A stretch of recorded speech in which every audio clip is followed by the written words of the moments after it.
Bildin mi sen? Kim?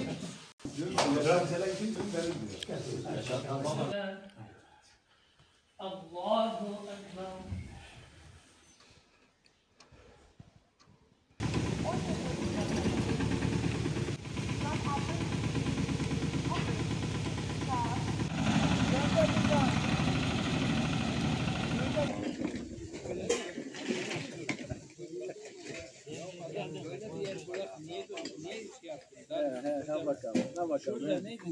Konuşun bakalım. Güzel yeri bulmuş. Niye böyle? Gözü açılınca kaçtırıyor.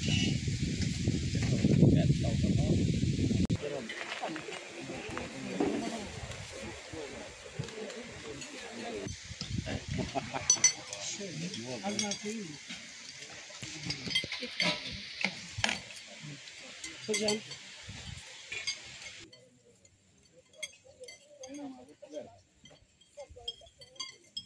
İsteyen var mı? Evet, başlıyor bekleyen. Ablacığım.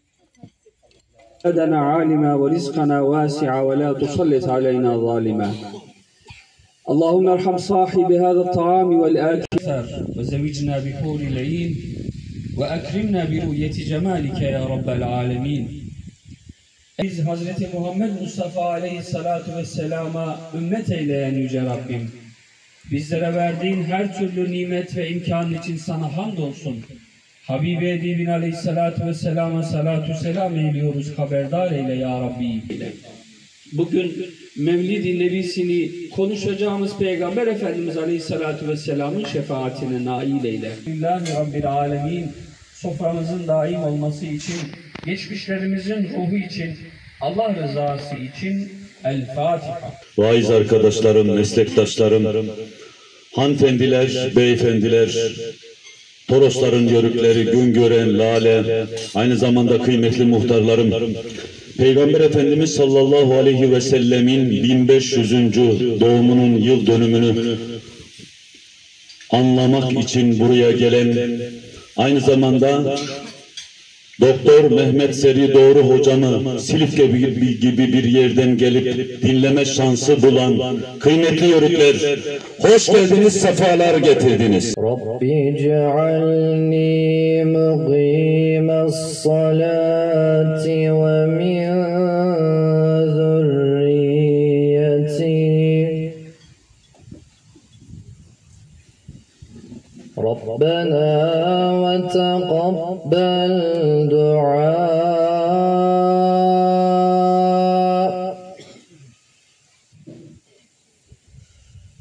Rabbena ighfir li ve li validayya ve lil mu'minina yevme yegumul hisab.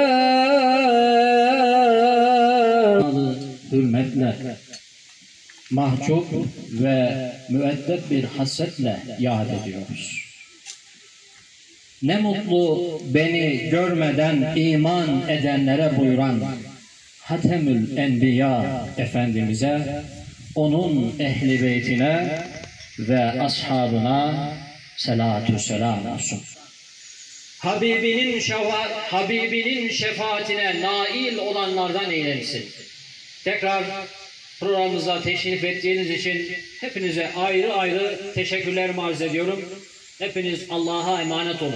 Silifke müftümüz Doktor Mehmet Seri Doğru hocamı sizlere konuşmalarını, hitaplarını yapmak üzere mikrofona arz ediyorum. Buyurun hocam. Hayatına dair anlatılan her şey, insanın kendi sözlerini yüceltmesi kabilinden ilavelerdir. Bu sebeple Hazreti Peygamber'i övmek yerine ona uymayı tercih etmek en doğru yoldur. Çünkü Hazreti Peygamber zaten Allah katında melekler tarafından övülmüş ve hala övülmeye devam edilmektedir. Asıl sırat benim sıratımdır. Biz o sıratı, o yolu günde 40 defa Fatiha suresini okurken tekrar ediyoruz, değil mi? İhdina sıratal müstakim. Ya Rabbi bizi sırat-ı müstakime ilet. O yol ki sıratallezine en'amte aleyhim, kendilerine nimet verdiklerinin yolu. Onlar kim?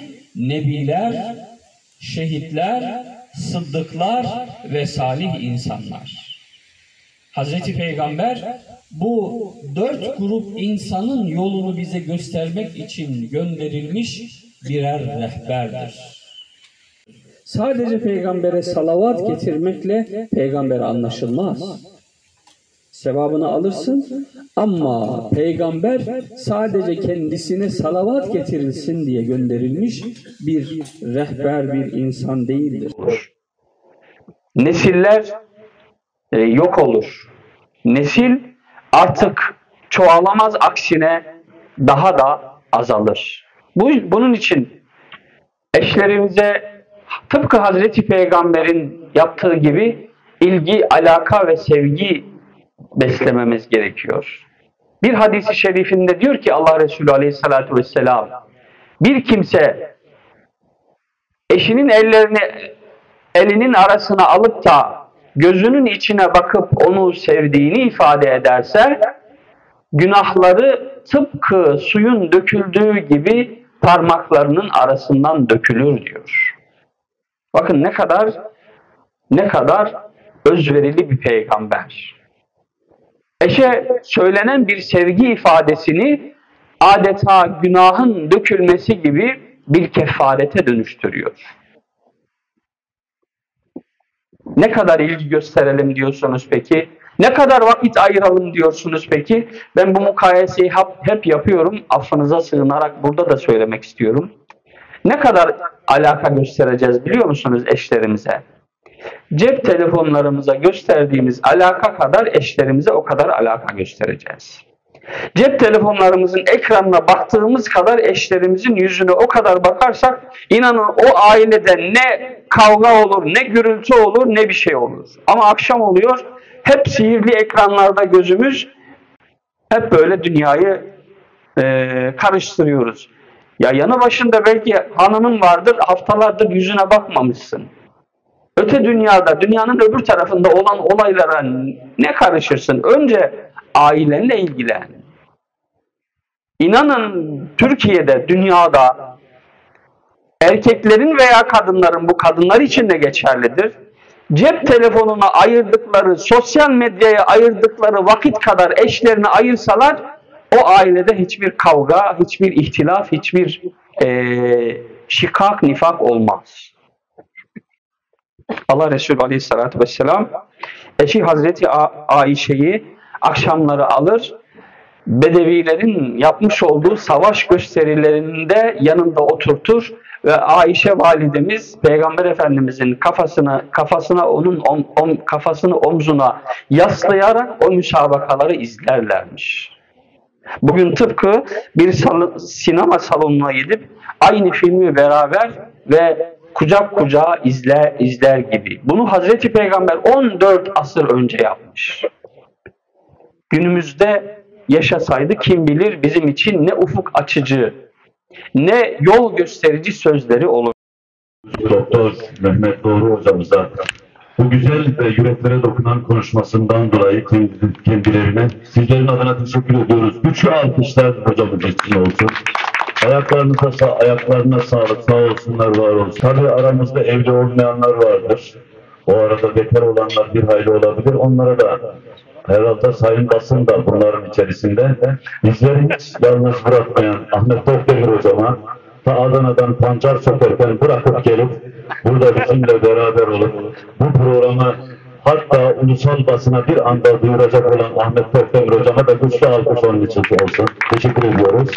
Evet kıymetli dostlar, şimdi hem de şu misafirperverlikten, hazırlıktan dolayı hem mahalle muhtarımıza, hem cami imam hatibimize, hem kıymetli siz değerli mahalle sakinlerimize yürekten teşekkür ediyoruz.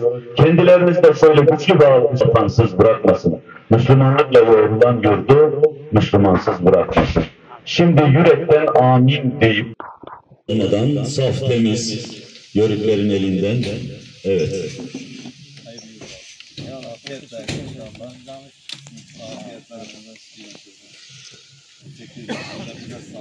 Evet kıymetli dostlar. Ne duruyorsunuz? Mescitte peygamberin mirası paylaşılıyor demişler. İnsanlar mescitlere koşmuş, o mescide varsalar baksalar ki bir şey yok. Gerisin geri tekrar dönmüşler. Hani sen mescitte peygamberin mirası paylaşılıyordu. Öyle bir şey görmedik. Ne gördünüz orada? Birkaç kişi oturmuşlar, ders sohbet yapıyorlardı. Ey insanlar! Peygamberler miras bırakmazlar. Peygamberlerin bıraktığı miras ilimdir, bilgidir. Değerli kardeşlerim, burada peygamberin mirası paylaşıldı. Payına düşen alabildiği kadarıyla aldığını buraya gelemeyenlere anlatsın. Gökten bir ziyafet sofrasıydı. Biz doyamadık. Peygamber mirası paylaşıldı. Allah bizlere de taksimde bulundu. İnşallah istifade edeceğiz. Darısı sizlere deyin. İnşallah bir başka zaman, bir başka yerde böylesi güzel bir peygamber mirasından sizler gibi diğer kardeşlerimiz de istifade etsinler inşallah. Ben kıymetli muhtarlarımıza ve hocamıza ve siz değerli kardeşlerimize teşekkür ediyorum. Allah razı olsun. Ve kıymetli müftü arkadaşıma da buraya kadar teşrifi dolayısıyla ve bu güzel sohbeti dolayısıyla teşekkür ediyorum. Kıymetli hanımefendi kardeşlerim, hürmet ediyorum. Sağ olun, var olun. Geldiniz, burayı bu şekilde şeref verdiniz. Burayı renklendirdiniz. Hepinize hasreten çok çok teşekkür ediyorum. Allah hepinizden razı olsun. Peygamber Efendimiz sallallahu aleyhi ve sellemin sünnetiyle amel eden kullarından olmayı Yüce Allah hepimize nasip eylesin. Hepinize saygılar sunuyorum. تمام ومسك الختام وعلى آله وأفضل الصلاة والسلام اللهم أصلح لنا ديننا الذي عصمة أمرنا وأصلح لنا الدنيا التي فيها معاشنا وأصلح لنا آخرتنا التي إليها معادنا واجعل الحياة زيادة لنا من كل خير Sen Sübhansın, her türlü noksan sıfatlardan münezzehsin. Her türlü kemal sıfatlarla muttasıfsın ya Rabbi. Bizleri boş çevirme. Habibi Edibin Muhammed Mustafa sallallahu aleyhi ve selleme anamının her köşesinden her türlü tahiyyatı ikramı göndermeye çalışıyoruz. Sen Resulullah sallallahu aleyhi ve sellemi bu meclislerden, bu salavat-ı şerifelerden onu anma, anlama ve yaşama gayretinde oluşumuzdan haberdar eyle ya Rabbi. Ya Rabbi, bizler aciziz. Sen bizlere kuvvet veren, izzet verensin ya Rabbi. Üzerimize artır ya Rabbi. Şükrümüzü artıracak nimetlerini artır ya Rabbi. Mevsim geldi, sema rahmetini indirsin ya Rabbi. Yer ehli rahmet bekliyor. Rahmetinle bizleri gark et ya Rabbi. Ya Rabbi, semadan gelecek, yerden gelecek her türlü afetten de bizleri muhafaza eyle. Kederden, üzüntüden, sıkıntıdan, acizlikten, tembellikten bizleri muhafaza eyle. Ya Rabbi, sen dualarımızı kabul edensin. Dualarımızı kabul buyur. Son nefeste buyurun. Eşhedü en la ilahe illallah ve eşhedü enne Muhammeden abduhu ve resuluh diyerekten hepimize çene kapamayı nasip ve müyesser eyle ya Rabbi. Subhaneke Allahumma ve bihamdik. Eşhedü en la ilahe illa ente estağfuruke ve etûbü ileyk. Velhamdülillahi Rabbil alemin. El Fatiha.